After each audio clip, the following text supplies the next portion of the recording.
राज्याचे उपमुख्यमंत्री एकनाथ शिंदे यांना धमकी देणारा व्हिडिओ इंस्टाग्रामवर व्हायरल करणाऱ्या हितेश धेंडे याला ठाणे श्रीनगर पोलिसांनी अटक केली आहे। हितेश या तरुणाने एकनाथ शिंदे यांना धमकी देणारा एक व्हिडिओ तयार केला। त्यात त्याने एकनाथ शिंदे यांना अरबाच्या भाषेत शिवीगाळ करत त्यांच्या घरावर गोळीबार करण्याची व बॉम्बने उडवण्याची धमकी दिली होती। हा व्हिडिओ व्हायरल होताच काल एकनाथ शिंदे यांच्या समर्थकांनी श्रीनगर पोलीस ठाण्यात धाव घेत हितेश विरोधात गुन्हा दाखल केला होता। त्यानंतर पोलिसांनी या तरुणाला अटक केली। या तरुणाचा शोध घेण्यासाठी पोलिसांनी 6 पथके रवाना केली होती। या पथकांनी वैशाली नगर, योगी हिल्स मुलुंड तसेच जंगल परिसरात शोध घेऊन घाटीपाडा येथून त्याच्या मुसक्या आवळल्या आहेत। हा तरुण बेरोजगार असून फक्त 9वी शिकलेला आहे। कळवा येथील सुरक्षा रक्षकांसोबत झालेल्या वादातून त्याने हे कृत्य केल्याचं प्रथमदर्शी समोर आलं असून पुढील तपास सुरू असल्याची माहिती पोलिसांनी दिली आहे। दिनांक 5/1/2025 रोजी एक इंस्टाग्रामला एक लाईव्ह व्हिडिओ आपल्याला मिळाला होता। त्या अनुषंगाने फिर्यादी परेश चाळके यांनी एक तक्रार दिली होती की माननीय उपमुख्यमंत्री श्री एकनाथजी शिंदे साहेब यांना कट करून मारण्याची किंवा त्यांच्याबद्दल असंबद्ध बोलण्याची अशी एक तक्रार आपल्याला व्हिडिओद्वारे प्राप्त झाली होती। आपण तात्काळ त्या घटनेची दखल घेऊन श्रीनगर पोलीस स्टेशन येथे 18/2025 या क्रमांकाने गुन्हा दाखल होता। त्यातील जो आरोपी होता तो आरोपीला आपण आज रोजी ताब्यात घेतला आहे। एकंदरीत आपण 6 ते 7/3 या गुन्ह्याच्या तपासकामी श्रीनगर पोलीस स्टेशनद्वारे पाठवण्यात आल्या होत्या। सदर आरोपी हा वैशाली नगर त्याचबरोबर घाटीपाडा, योगी हिल्स, मुलुंडमधलं त्या करून पूर्ण जंगलमध्ये तो पसार झाला होता। आपण कसोशीने त्याला आज रोजी घाटीपाडा एरियातून ताब्यात घेतला आहे आणि त्याला आता तपासकामी आपण पुढील प्रक्रिया आपण करत आहोत।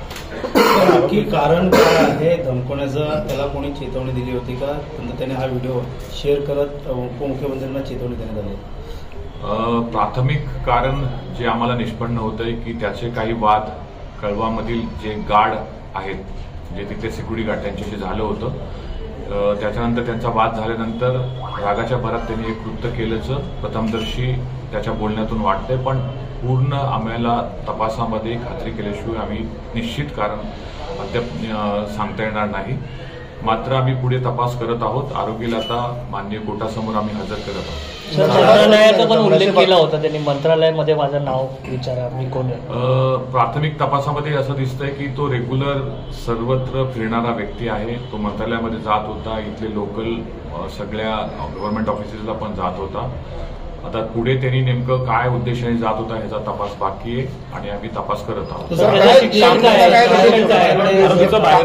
बॅकग्राऊंड काय, कामधंदा काय? बेसिकली हा बेकार आहे। 9वी पास, हा अशिक्षित जवळपास 9वी पास आहे आणि सध्या कोणतंही काम करत नाही। जो मिळेल तो काम मजुरीचं करतो। याचं फॅमिली बॅकग्राऊंड पण तसंच आहे आणि मेजर असं कुठलंही त्याचं शिक्षण किंवा कुठल्या चांगल्या ह्याच्यामध्ये काम करतो असं कुठलंच बॅकग्राऊंड मिळालेलं आहे। साथीदार होते का याच्यासोबत अजून? आणि व्हिडिओचं आम्ही प्रथम जे अनालिसिस केलं त्याच्यामध्ये स्वतः बनवलेला व्हिडिओ आहे। त्याच्या एक मित्राचा मोबाईल त्यांनी घेतला होता आणि त्या मित्राच्या मोबाईलमध्ये स्वतः व्हिडिओ करून स्वतःच्या इंस्टाग्राम अकाउंटवरती लाईव्ह केलं। क्रिमिनल बॅकग्राऊंड आहे का सर? अगोदर देखील त्याच्यावरती गुन्हे दाखल आहे असं माहिती मिळते। आम्ही त्याचे बॅकग्राऊंड पूर्ण व्हेरीफाय केलेलं आहे। त्याच्यावरती काही गुन्हे श्रीनगर आणि राबोडीमध्ये दाखल आहेत। सर काय हत्या काय रिकव्हरी काय केली? अद्याप काहीच रिकव्हरी नाहीये, पण पुढे तपासामध्ये आम्ही पूर्ण जे कारवाई आहे कारण का हे अत्यंत सेन्सिटिव्ह प्रकरण आहे, आम्ही व्यवस्थित त्याचं तपास करू।